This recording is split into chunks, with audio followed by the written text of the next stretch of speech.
अस्सलाम वालेकुम।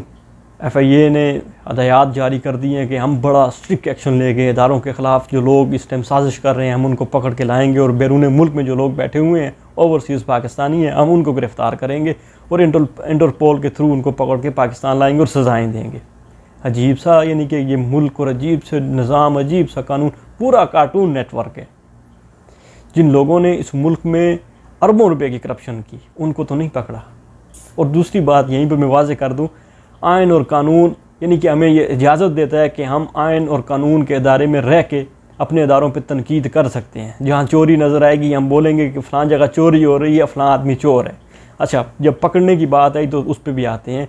किसको पकड़ के लाएंगे आप? आपने नवाज शरीफ को पकड़ के लाया जिसने अरबों रुपए की यहाँ पर करप्शन की, और वहाँ से 50 रुपये का स्टाम्प पेपर तुम्हारे मुंह पे मार के वो गया है कि ये लो 50 रुपये का स्टाम्प पेपर, मैं दवाई लेने जा रहा हूँ। 4 साल हो गए वापस नहीं आया।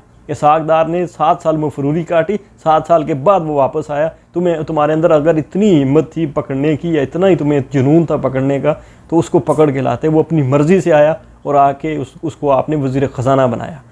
अल्ताफ़ हुसैन को पकड़ के लाओ जिसने सैकड़ों लोगों को मारा। अगर आपने पकड़ना है तो कमर जावेद बाजवा को पकड़ो जिसने इन दिनों में ये जो मौजूदा सूरत हाल है ना, 12 अरब रुपये की करप्शन की और अपने ख़ानदान को माला माल किया और दुबई के अंदर गुमनामी की ज़िंदगी गुजार रहा है। किसको पकड़ोगे आप? उन ओवरसीज़ पाकिस्तानियों को जिनकी बदौलत पाकिस्तान चल रहा है। ये लोग ना होते तो पाकिस्तान के यानी कि कंगाल हो चुके